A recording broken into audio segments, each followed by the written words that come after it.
Nararamdaman mo? Galing na po ako dito, Apo. Opo. Gusto ko lang pong Pa-check up daw siya ulit, Apo. magpa-check up na lang po ako. Babae maano sa'yo, matanda. Ay, Tsaka laman lupa. yun po, hindi talaga ako mawalan talaga sa laman lupa talaga. Meron at meron. Oo.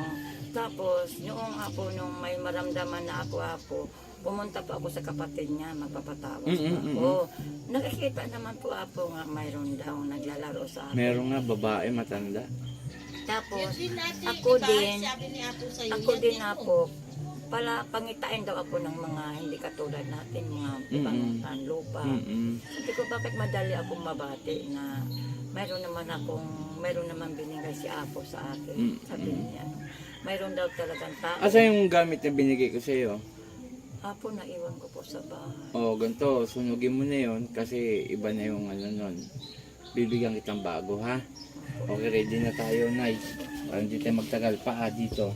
Sandal ganun. Yan, ganyan lang, ha? Alisin na natin yan.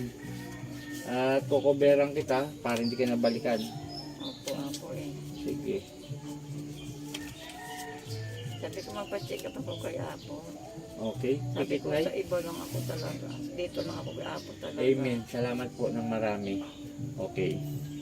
Okay po, Apo. Sa turare po, teneta perarota, sino gumagambala sa babaeng ito, mag-usap tayo sa Espiritu ng Diyos, Diyos na lahat, Diyos na pinakatakutan sa impyerno, ansadoy sa das kamara, Elohe sa bawat aliluya ba, Ela aom.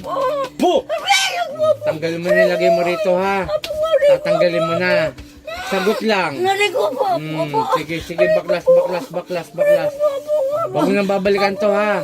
Ang tanda-tanda mo na, nangungulam pa kayo. Ha? Inggit galit. Inggit o galit, yun lang. Nainggit? Ha? Naiinggit. Tanggalin mo yan, ha? Sige, baklas. Sige pa. Huwag kayong kulam ng kulam at akong mga kalaban ninyo. Sige pa, gagaling to? Ha? Gagaling. O, sige, tanggal. Ayoko sa lahat yung inaano yung mga tao. Perwisyo yung ginagawa nyo. Paano kaya harap sa ating Panginoong Hesus at sa Ama kung ganyan ginagawa nyo sa tao? Hindi nyo ba alam may kaparusahan yan? Ha? Magbago kayo, ha? Ha?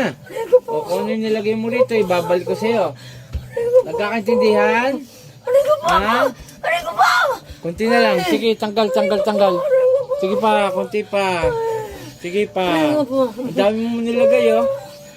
Ang dami mo nilagay. Kitang-kita ko. Wala kang ililihim sa akin. Sige pa. Kilala mo na ako, eh. Sige, kunti pa. Sige pa. Ang dami mong nilagay. Sige pa. O, kunti na lang.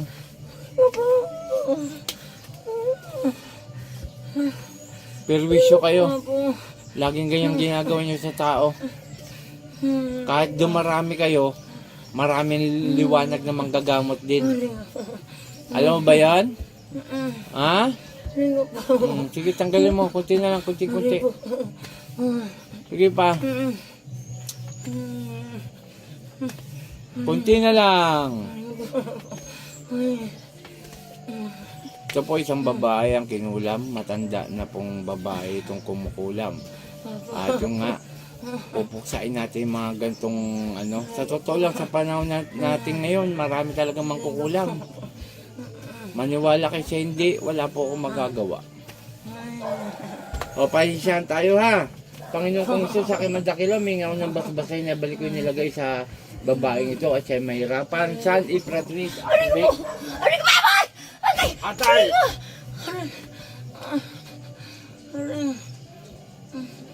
Nakalang ni Jesus na naibalik. Nainimin mo to, ubusin mo. Tapos pahinga ka lang ng konti lang.